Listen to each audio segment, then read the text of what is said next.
Welcome to the Alchemy of Ascension Summit. I'm your host, Waxéla Sananda. Today, I am so excited to introduce to you Anne Bérubé. And she is such a wonderful being and teacher and guide.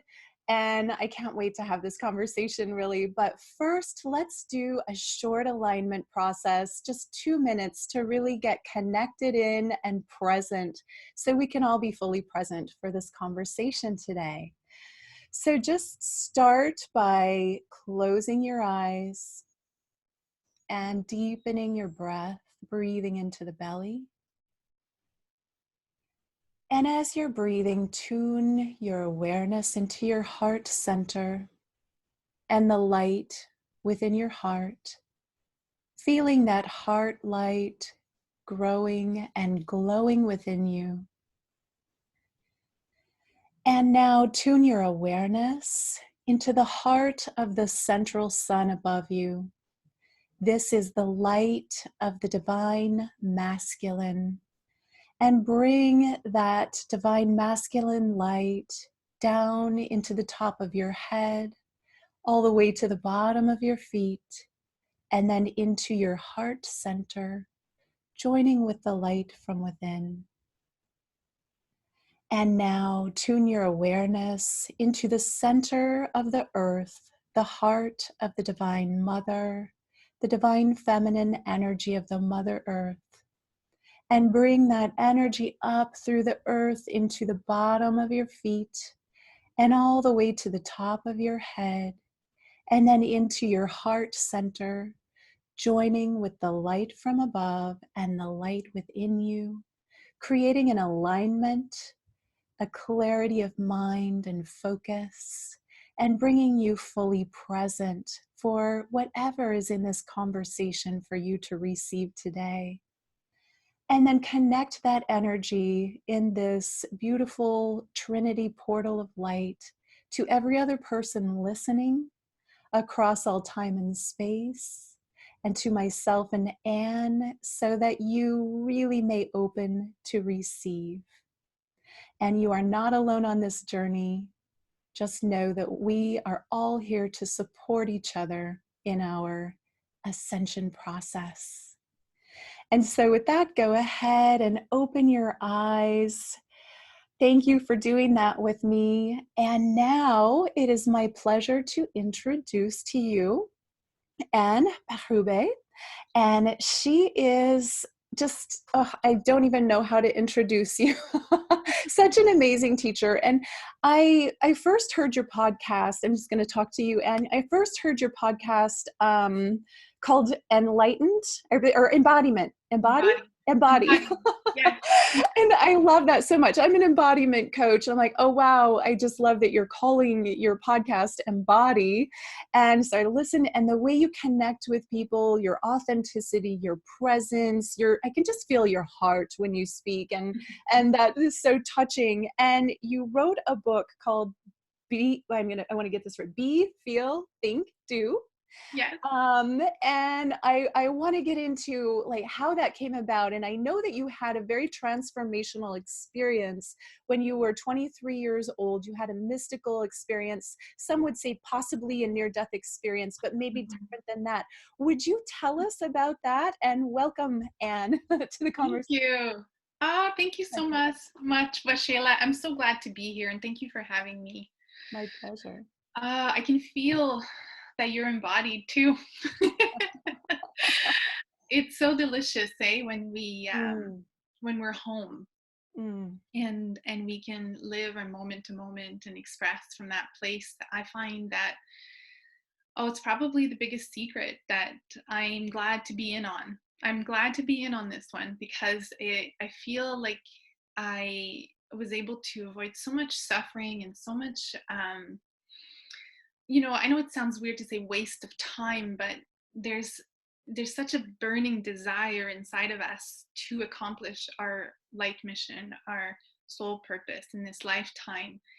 And the more we are outside of ourselves to do anything, but especially to do that, the more it hurts, and the slower things are. And we're really in an acceleration period right now, which I know you know, where there's no more time to waste. Like, this is it, it's happening. We have the tools, we have the connections, we have the support and the guidance from the other side as well, so much more than ever in history, to fulfill the light of our soul and to be of service in a way that really energizes and fulfill us as well, which is so different than service, hundreds of years ago, for the past centuries, right?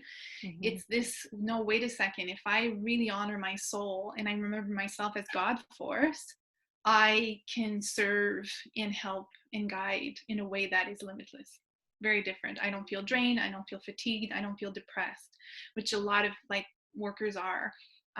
A lot of light workers are wanting to throw in the towel right now because it's hard. It's hard if we don't honor this light inside ourselves first. When I was 23, so this is about 20 years ago, I had a car accident, and on the impact, my liver lacerated in half and my lungs partially collapsed. So I was unconscious. And then when I came to and I opened my eyes, I couldn't breathe. My lungs still weren't working. So I passed out again. And then that's when it happened.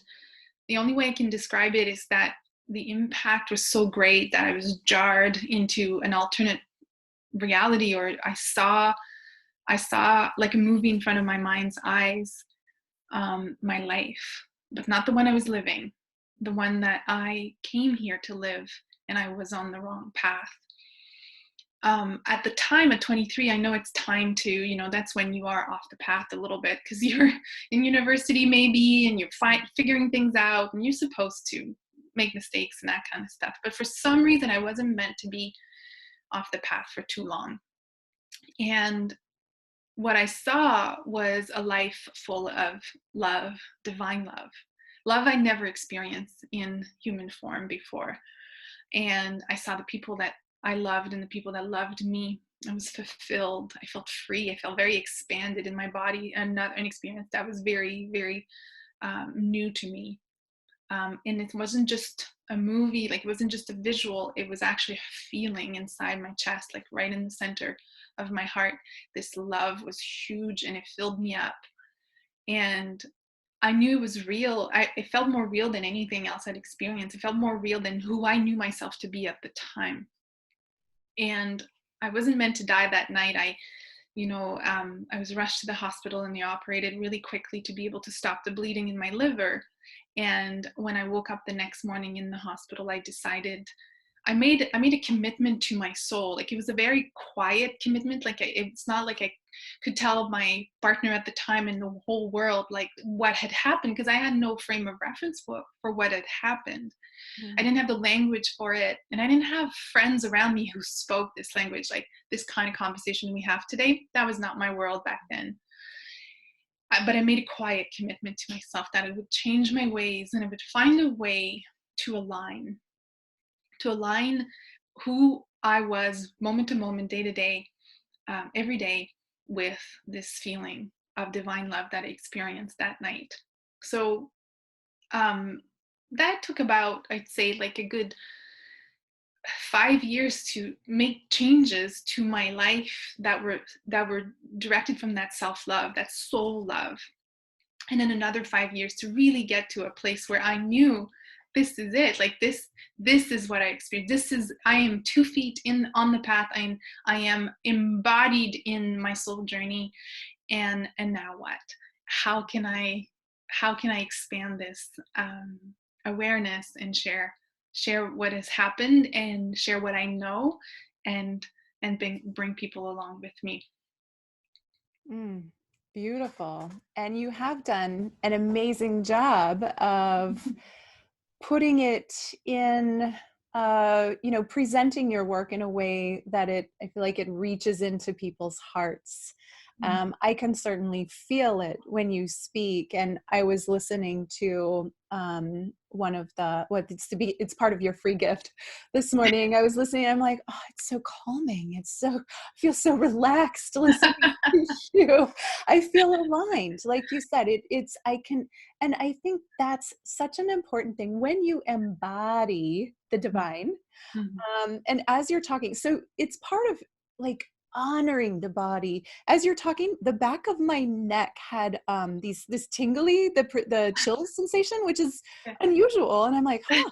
But my body's talking, it's giving feedback, it's receiving what you're saying, and it's processing through my body, and I'm aware of that, and it's giving, like sometimes the questions come from parts of my body.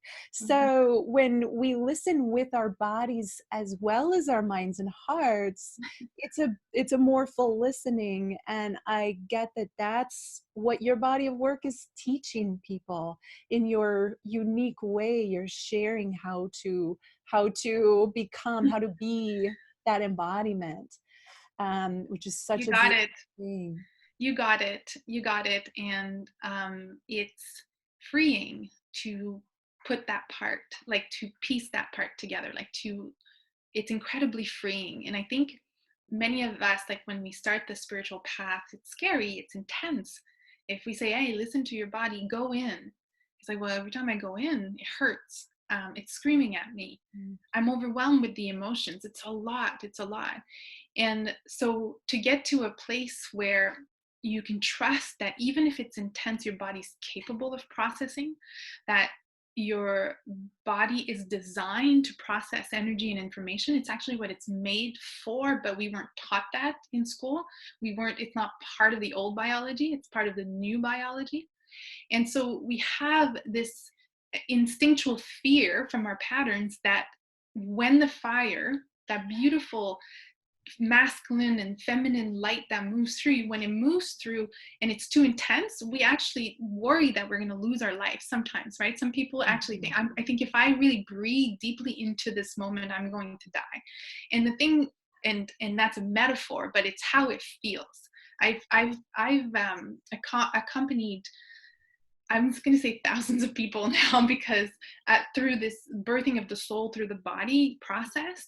And there's a moment where there's almost like a desire to turn back because it's too intense. But then if the person who's facilitating has gone through the intensity of healing and their own fire, masculine, feminine, like you did earlier, and they've come out on the other side, the capacity to hold space for someone else is so huge. And just looking into their eyes and saying, I know you've got this. I know your body is safe. I know that this is just your fears from your past. And take that breath. I'm here with you. We're going to do this together. We're going to ground together.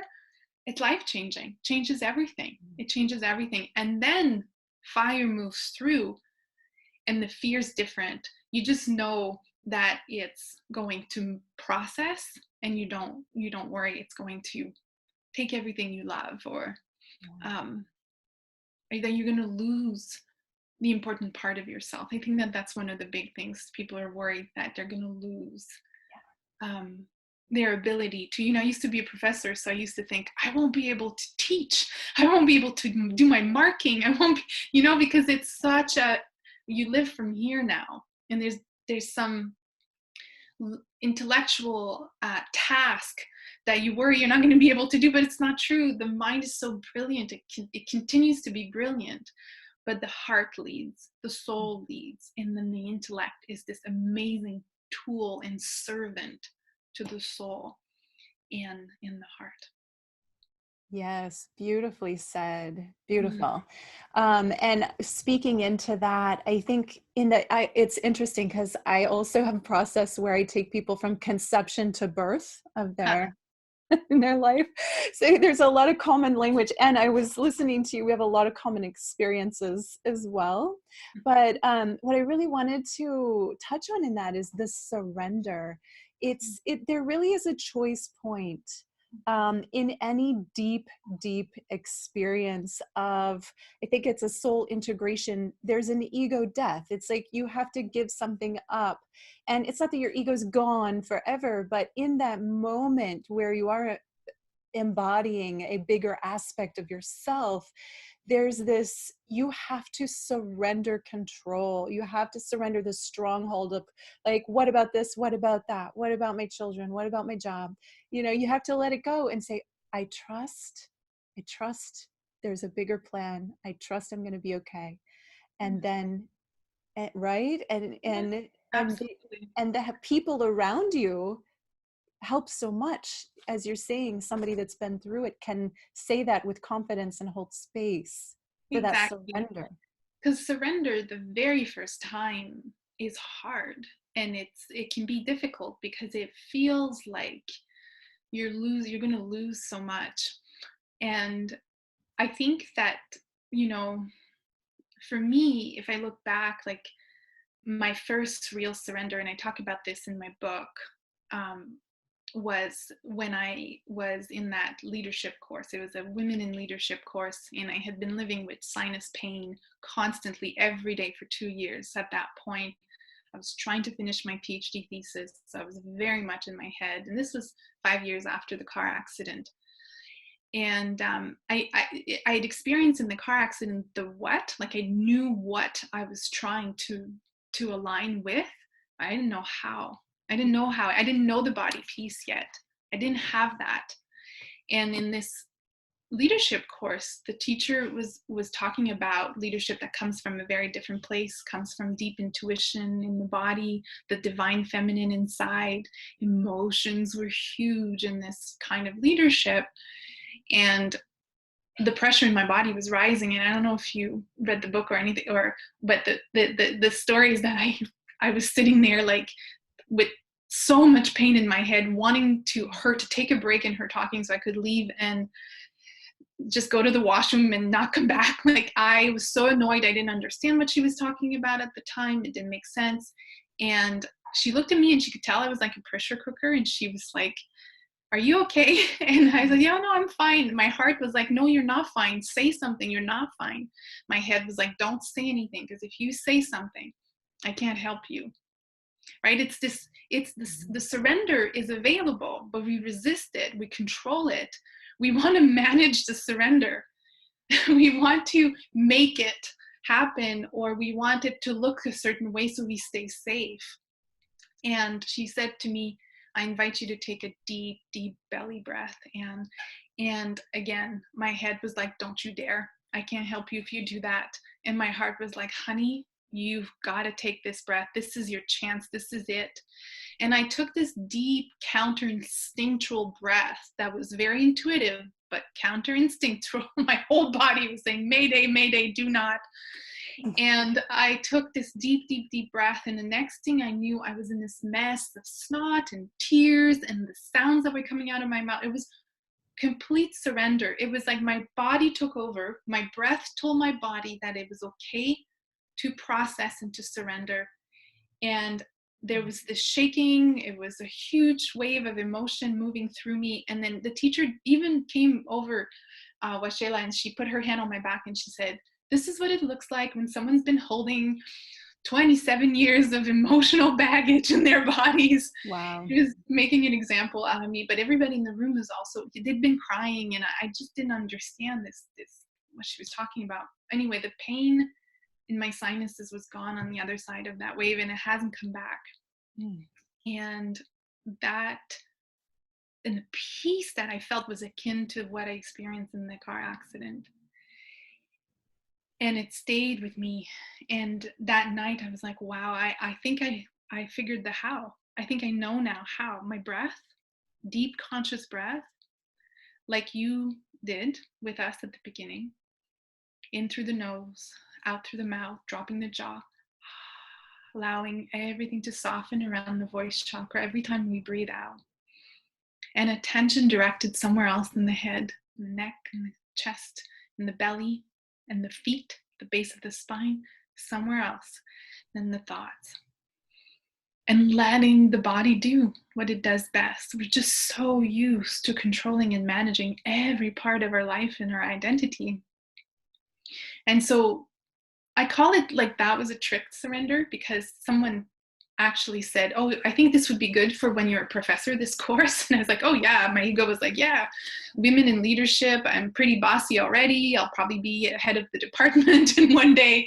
And so I was like tricked into but so surrender the first time was dramatic. It's like birthing a child. It's can be dramatic, it's not pretty. It's not dainty. It's not ladylike, right? Like we want to we want to make everything so sanitized and pretty. But birthing your soul is like birthing a child. It's surrender. It's trusting that nature is doing its thing.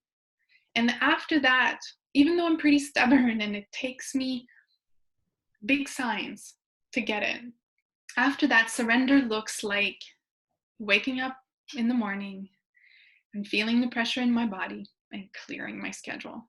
Just clearing my schedule. Even though my business mind says, no, you have a lot to do, you should do this, my body's saying no. And I listen now. I listen every single day, even if it means it's a couple days in a row.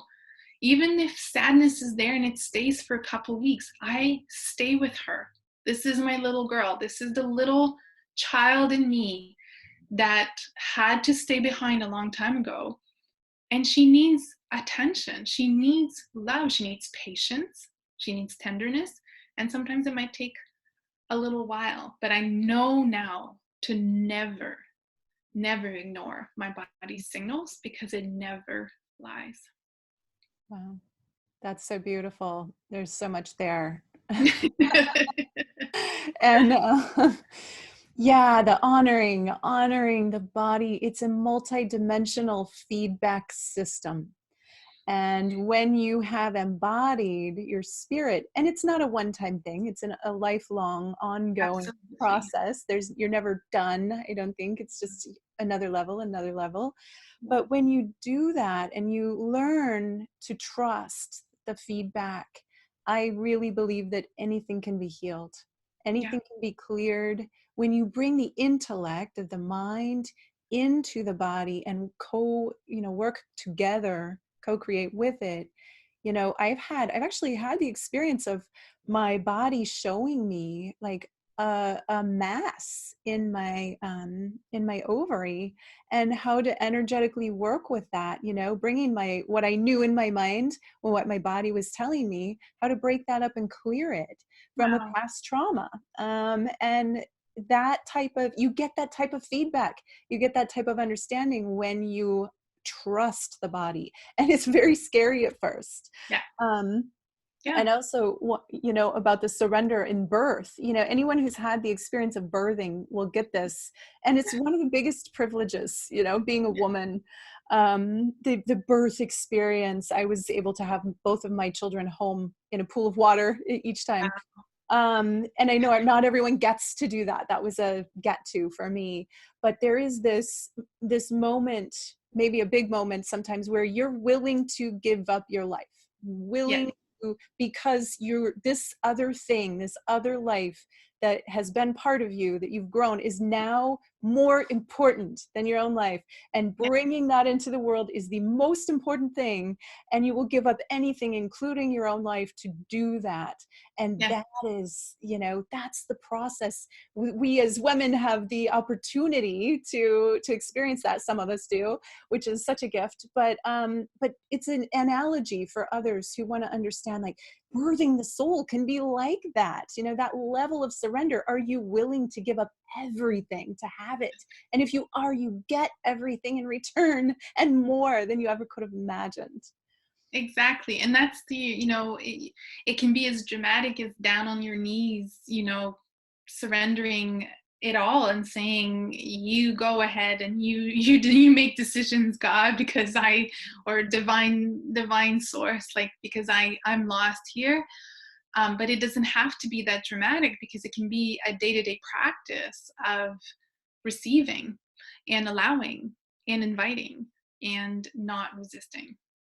Yeah, absolutely. Um, I heard you say something about training with a kahuna in Kauai. That's I lived in Kauai for 3 years. I had a lot of my training there. So I really wanted to hear about your kahuna amazing. experience. I'm sorry. Wow. Who did you train with in Kauai? Well, I actually traveled to Kauai with a shaman from somewhere else. That's, So that's it like, was not a wow. trainer from Kauai, and it was not a That's, kahuna. It was a different style of shaman. But I do okay. want to hear, what can you Yeah. tell us about that experience? I imagine that was incredible. Yeah, and it was pretty much, it was soon after that experience I just described. So I was still finishing my PhD, very much in academia, and suddenly so intrigued by the complete opposite of human experience, like the shamanism, which, you know, compared to academia, it's probably the opposite. It's not logic, and it's rooted in magic. It's rooted in the mystery. So it's not about figuring things out, it's about inviting and allowing the mystery to unfold. So a friend of mine knew a kahuna on Kauai, and so my husband and I went over for our second honeymoon, um, to camp there for 10 days. And I called her up, and she invited us to her house. And the conversation that we had around Kauai being the epicenter of Lemuria, the ancient continent, and that it still had the energy of the healing energies that we brought from the light, from the stars when we came here, you know, long time ago, before the continents went under. um, I didn't know anything about all that, and she's talking, and my whole body is like vibrating, and I'm crying, and just like looking at my husband, and he's crying, and Oh, wow. it just felt like we'd come home in a weird way. My mind couldn't make any sense of it, but like I still have chills like talking about it right now. It just felt like I was home. Mm. And I was like, how is that possible? Like, what is she even talking about? And then she gave us the treatment, and it just felt like a coming home, more tears, more healing. And so then when we came home, I decided that I wanted to train with her. So I went back at 3 occasions to do a one-on-one week with her. So I'd go and I'd spend a week just with her. And the way, so it's different than like a Huna school or something like that. It's just kind of student teacher, student master, like, so I would make breakfast for her in the morning, and then we would meditate, and then, you know, she would teach me, but in a very, very feminine way, where the Huna symbols, for example, like the ones that you use in healing, would have to come to me before she would talk to me about them. So if I had a dream, or if I had a vision, or if I was painting and I was painting it, then she'd be like, okay, you're ready. The message, the, you know, the symbols coming to you. So very different than like sitting in a class and getting all the symbols and all the theories, and then, you know, trying to apply them. More saying, hey, this is who you are. You've always been a healer. You've used this healing energy for eons. Let's just let it reveal itself to your awareness, Mm-hmm. and take it slowly. And I mean, powerful, right? I think that that's part of the embodied work for me, is that nothing was not integrated. You see what I mean? Like, I wouldn't use a modality or a technique if it wasn't integrated in my body, in the cells of my body. So then I came home after all those sessions, and I started to do one-on-one healing, like a Reiki session, almost like you put your hands on people. And then eventually I realized that the Huna, the healing, the Lemurian healing energy wasn't coming just through me. It was who I was. So it was coming out through my words. So I stopped doing the hands-on healing, and I just did the coaching, the spiritual coaching, and then my talk and my workshops. And so it's who I am. It's how I show up, because it's who I've been. So I think a lot of people are remembering themselves as Lemurians now, and they're remembering where they come from in different ways. And so this connection to the light that is old, ancient, is wanting to come through their bodies again. And so that is really important to listen, and to pay attention, and to take actions towards integrating that energy more and more, because there's a very specific way that it wants to manifest through each individual. Oh, Yeah. yeah, so good. I love all of that. Yes, Kauai is a Lemurian hub, and Kauai calls its people. She calls them the Lemurians Yeah. that are here, and we are embodied en masse on the earth right now. Yeah. And Kauai will find you and call you in. I have such synchronicities. Like for about a month, I would find a magazine on my desk that said Kauai. Someone would start talking about it, like one thing after another. I'm like, what is this deal with Kauai? I guess I'm going there. And then a Yeah. shaman arrived at my neighbor's house and said, I'm going on a trip to Kauai. Would you join me? Ah, yes. Sure. We plan the trip. Yeah. And And similarly, that it calls people and yeah, it brings in people home. it If does. it's not the time or something's not aligned, Kauai will also spit you Oh out. yeah. Doesn't mean it's going to be easy, right? I Um, I have a friend who like came to visit a couple times because we lived there after a while with the kids, and she still has like a little like PTSD from like she's like that was intense. I don't know when I want to go back. I want to go yeah. back, but I think I need to integrate this because it can be, it's the Divine Mother is clear. She's sharp, like she is clear. So if you're willing to be clear and align and be responsible for your life and be honest with yourself, it's going to be the most incredible journey of your life. Yes, your pain will show up. And that's true whether you're in Kauai or you're anywhere doing spiritual transformation work, Mhm. anywhere, because you have to excavate the pain and the trauma from your life and your body and work through it in order to release it, right? You can't just not do that. And so it's going to come up. Exactly, exactly. Yes, and so I bring people to Kauai Mm, to share the Lemurian Huna that I was taught by Laura Kealoha Yardley. wonderful. Well, so are you doing that regularly? Like, Yes, twice a year, so April and November usually. So okay, 2020 I'm April and gonna jump in and find out when you're doing that, and I just might show up at one of those. November. I love the energy there and the Lemurian connection. Also, this is so fun. I made a mind movie, which is a tool you can use to create visual, like what you want to manifest. And I was in Portland at a Dr. Joe Dispenza seminar, made a mind movie, put swimming with dolphins in it right before that event. This was in July, and I went to Kauai in right after that, beginning of August. And the second day there, I got to swim with wild dolphins. And you can't really Incredible. plan that. I mean, it wasn't a retreat for that. It was Yes. luck. I mean, I was, divine Wow. synchronicity, but I That's got to swim with dolphins and like 100 of them. It was amazing. So wow. just the magic. I guess I'm saying that because it seems like the magic of Kauai is so available. It's a mystical place. It's like the veil Yeah, is thinner there. exactly. That's what I was going to say. Is the veil is thinner, so when you think something or desire something from your soul, the manifestation period is very, very fast Yeah. because it's a connection from between the inner reality and the outer reality is very, very fast. Yeah. Mm-hmm. Mm-hmm. And Mm. that goes both ways for good things and bad. Yeah, Right? I know. Yes, exactly. Okay, I wanted to mention Shirley MacLaine too. You mentioned kind of magically discovering her book and that had an impact on your path.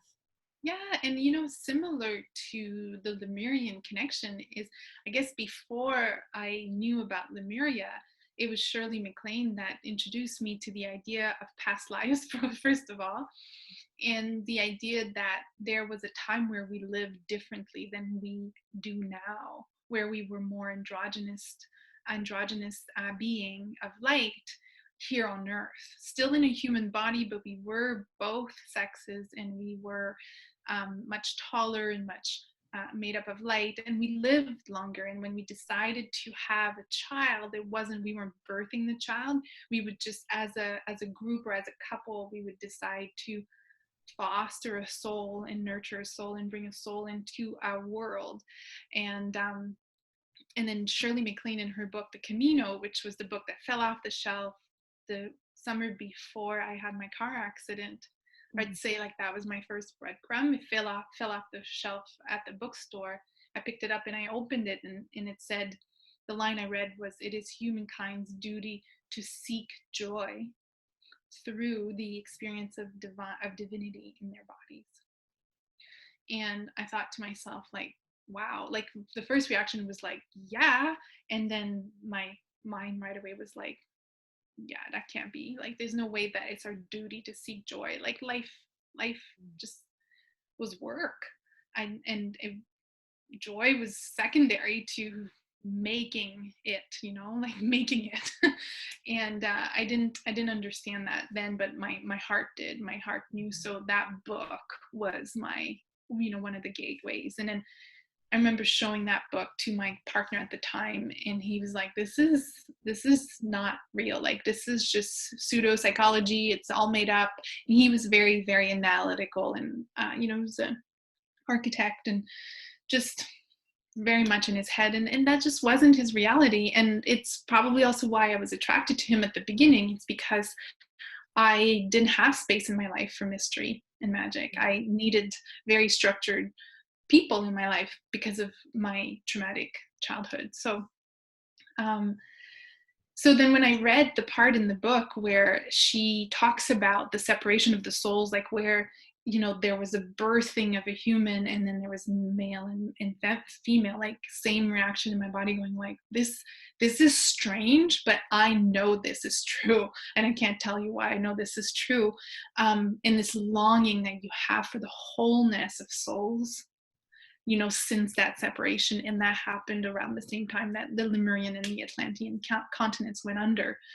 So yeah, that Shirley MacLaine was a big, she instigated the opening of this path for me.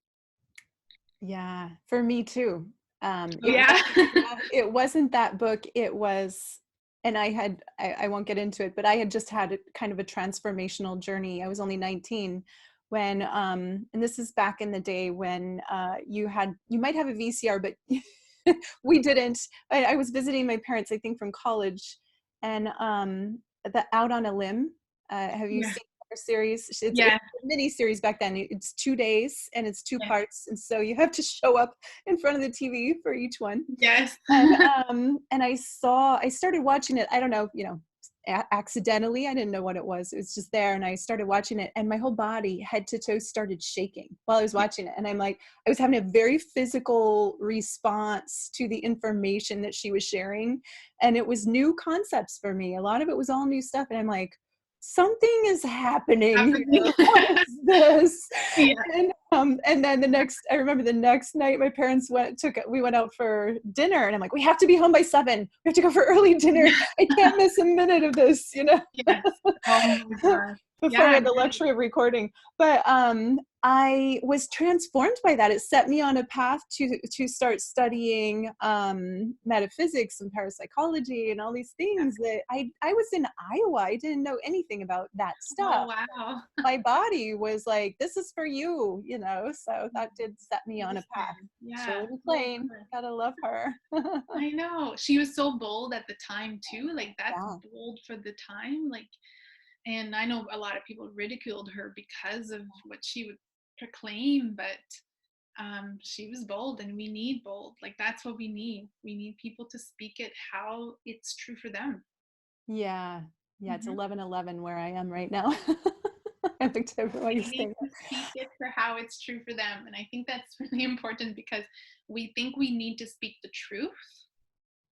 No, we need to speak what the truth feels for us, because it's subjective, and the truth communicates through the subjective vessel of the body. And we are not trained to trust the subjective experience. We I remember the first time my body, Waxéla, where my body, like I knew with every cell in my body that I was energy. So before I knew it, like I read Deepak Chopra, I read like the metaphysical, like I knew that I was made up of energy.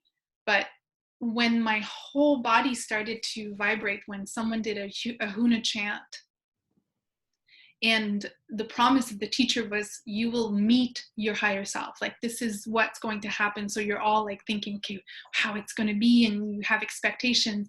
And then my body started to feel like tingly everywhere. And I'm annoyed because I'm telling my body, stop it. I'm about to meet my higher self. Stop tickling me from the inside, or it's not time to have restless legs. Like, what is going on? And then taking that deep breath and going, this is it. Like, the energy I'm feeling is my higher self. And then knowing that, then I couldn't deny that. Like, I could have understood it, but now I couldn't deny it. So and the reason why I share that story is because many of us dismiss the body's signals, thinking that it's just heartburn, or it's just something must be wrong, I must be tired, I must be whatever, too excited, depressed.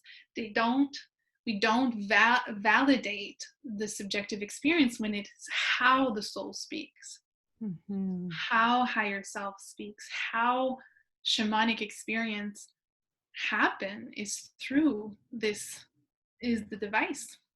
The device. Yeah. Yes. Thank you for that. It really is our multidimensional feedback system. Mm-hmm. Every little thing that our body tells us, and it tells us not with words. It's not like this, maybe some people have clairaudience with their body, but the body speaks in feelings and physical feelings.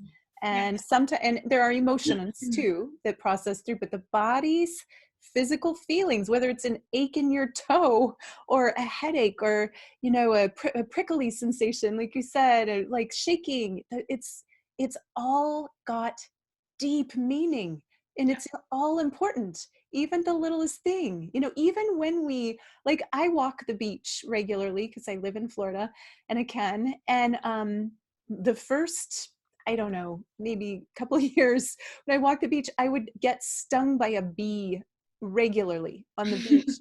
Or if I didn't get stung by a bee, like a shell would pierce my skin as I'm walking. It almost never happens anymore. Sometimes I still see the bees, but it's like that, like, even though it's coming seemingly from the outside, my body being penetrated by a bee sting or a shell or something that had a meaning. Like, that was part of the feedback system. It's all part of the feedback system when you're in a body. And it's like getting that, like, and then your mind like trying to tell you, oh no, like, stop it, I'm trying to have an experience here. Yeah, exactly. Again, trying to control and manage the unfolding of soul and of mystery. Yeah. Yeah. And when you learn to honor it, it's so powerful. Yes. I mean, and that's just not decoding the wisdom, is not something we are taught, in school or growing up. So it is a new language, it is a new way of living. And so it takes time, but it's freedom, and it's limitlessness. Like, you access your limitlessness because you absolutely are able to incarnate the hugeness of your soul in this physical body in this lifetime. And the ancient Hawaiians really, they believe that you could not know God or source through the intellect. They have, there's a diagram of the three selves. So the middle self, the lower self, and the higher self. And in the diagram, it's kind of three circles. And the middle self, which is the intellect, and then the lower self, which is the body, the intuition, and then the higher self, which kind of is above. There's actually a connection between the two, but there's no connection between the intellect and the higher self. There's no direct path. So in the different diagrams of the three selves of Huna, there's a break there, because it's impossible to know Amakua, which is the higher self, through the intellect. You have to go through the connection in the body to access the Amakua, which is the higher self. So simple diagram, but perfectly illustrates what we're talking about, that the way to knowing and living a God-realized life is through the body, is the gateway. It's the gateway. Yeah. And it is the instrument our soul chose for this human adventure. So it's intelligent. It's not by happenstance that we have this body. It's very intelligent. Yeah. Yeah, it really is. So we have a little bit of time left, and I wanted to have a chance to get into how you say in your book that we kind of have everything backwards. Be, feel, think, do. And I so resonate with that message, because I think we do it all backwards the way we're trained. Everything in this life. Yes. From the outside in, it's really from the inside out. Yes. But will you speak into that a little bit about how that works? Sure, of course. Yeah. So, I speak from my own experience because I'm a Capricorn and I was in academia. So my intellect was my pride and joy. It was my my identity. It was my everything. And I used to say that I used to think of my body as this stick to carry my head around from conferences to conferences. Like below the neck, I didn't really know anything happened down there. And if it got sick or it got hurt, it's just a nuisance. Mm. And so the book is called Be, Feel, Think, Do, as in this is the opposite of how we normally engage our moment-to-moment life. We tend to do the opposite, which is do, think, and then if there's time, feel, and then rarely do we get to just be. And so we wake up in the morning and most of us just pick up where we left the night before. It's like we left the suit of who we were, and as soon as we're aware we're awake, we put it back on, and then the to-do list just starts to creep in, and it's just, that's it. Doing is the first thing we think about. And then we just, out of habit, on automatic pilot. A lot of the stuff we do every day is on automatic pilot. And then we do so much, it's kind of, it's incredible we still have time to think, but man, do we ever think. Like, it's so busy up here. It's so busy, and it's heavy, and it's monkey mind. It's always rolling up there. And we have about 70,000 thoughts a day, and the bad news is that 90% of those thoughts are recycled from the day before. So there's not a lot of newness. If we just kind of go between thinking and doing, thinking and doing, thinking and doing, and we don't access the deeper dimension of ourselves, we recycle the same thoughts. We don't have anything new. So that's why when we start this healing process and we think we can just figure it out with talk therapy or just kind of get to change our thoughts, right? Mm-hmm. It's not enough, because there's no new patterns that can come in if you just address it at the level of the intellect. So I think of doing kind of outside of myself, and then I think of thinking up here, and then feeling here. So bring your attention here, feeling. We don't get to do that a lot in the run of a day because there's not a lot of space for emotions in our lives and in our work, in the institutions and the different environments and I guess work environments that we have. So, but Bruce Lipton says, and he's one of the leading scientists in the new biology, which is called epigenetics. He wrote a book called The Biology of Belief, and he says that the cells in the body can't be in protection mode and in growth mode at the same time. Well, so when you keep at bay what you consider the bad emotions and you don't want to feel them, you also keep at bay the love and the peace and the joy that's available to you. So you can't be in protecting yourself, and also grow and evolve. It's one or the other. You can't do it well at the same time.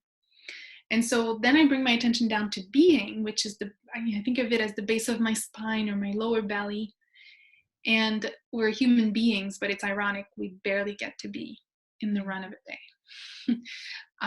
And so, but being you bring your attention deep down there is a very different experience than any, of the others, because it's more mysterious, it's more silent, it's more still. There's a mystery there. This is where tissue meets spirit, or spirit meets tissue. It's where the unmanifest can become manifest. And I see it like kind of coming through the vessel and the device of the body, through the base of the spine, like through the root chakra. So when my attention is there, I'm aware of my whole being, because the vibrations of the lower chakras are much slower. I'm not in the fast-paced energy of the higher chakras. So it helps get out of the way by bringing your attention deep inside the body.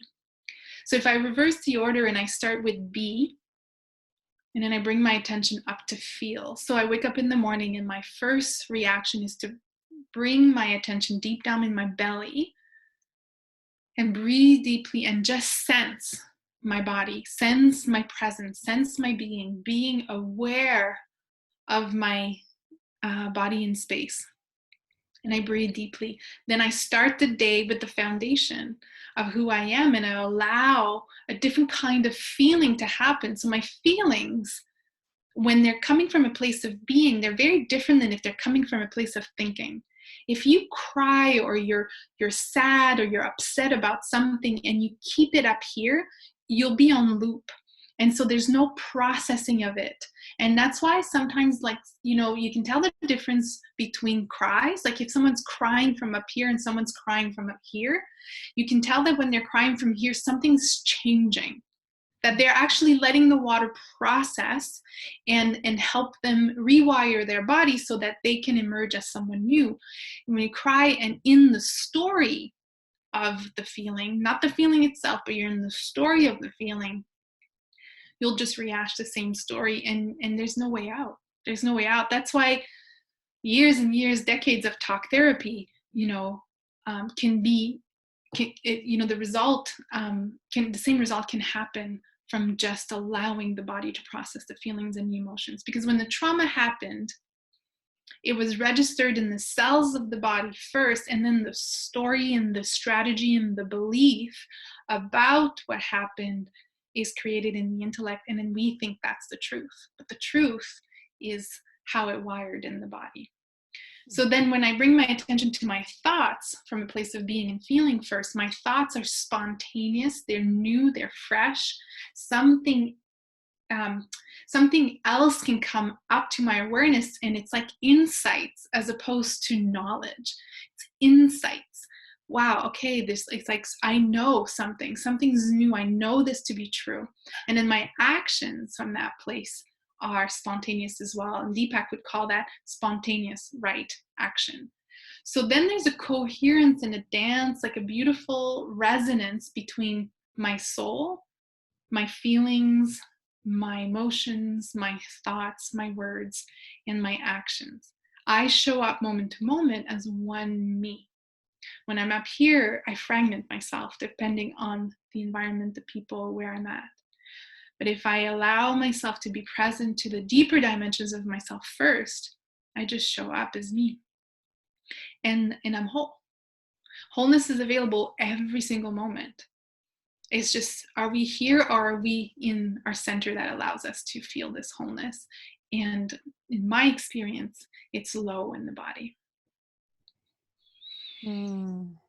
Beautiful. Wholeness is available in every moment. I heard a spiritual teacher, one person that I interviewed during this series, say that when he looks at a person, most people, they don't even inhabit their lower 3 chakras. They're not in there.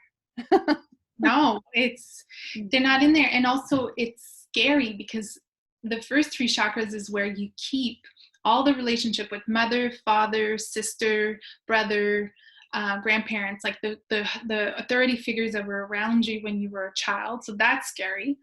And then your sense of safety. Was it safe when I was a baby? Was it safe when I was 1, 2, 3? Was it physically, emotionally safe, spiritually safe? Like if I grew up in a religion that wasn't safe, spiritually safe. And did I belong?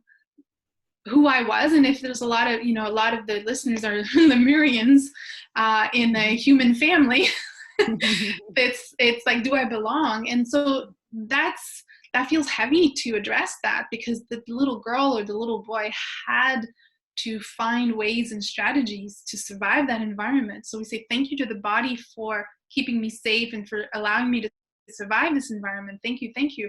But now I'm safe, and I want to rewire this so that new beliefs, new strategies can come, so that I can engage the limitless essence of who I know I am. Yeah, beautiful. The embodiment, bringing it all the way down. Okay, that's a wonderful place to kind of wind it up here, but I don't want to end without talking about your beautiful free gift that you're offering. It's called Come Home to Your Soul, Decoding the Wisdom of Your Inner World.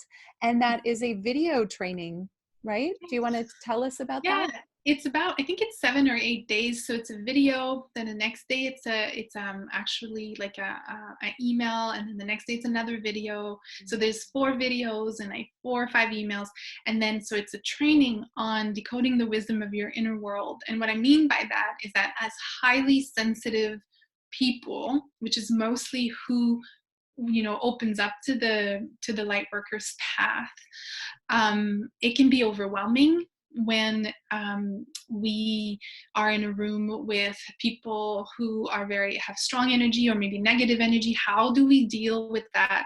How do we nurture our own energy, keep our power and our strength, not drain our energy? And how can we understand how our soul communicates with us? Yeah. Beautiful. Yeah, I just started that, and like I said, your voice is so calming, and yeah, I love it. I can't wait to do the whole thing. So thank you for that generous gift. Thank you for the generous gift of your time and this conversation and all of the wisdom that you've shared that's embedded in everything you've said. I hope that everyone will take time to really embody what Anne has shared with us today, because these are powerful teachings, and it's true, when you are embodied, life just becomes magical. So with that, I'm going to go ahead and end. Thank you so much, Anne. I just appreciate you so much. And thank you. And thank you for the work that you do, Waxéla. Thank you. And thank you everyone watching for tuning in. And please go ahead and, with that email that you received today with this in it, respond and let us know what touched you, what moved you, what was an aha, what impacted you. We would love to hear your feedback, and I will share your comments with Anne. So please respond. I love to hear, the feedback. And that's the end of our hour. Thank you so much, everyone. I appreciate you, and namaste. Thank you. Thank you.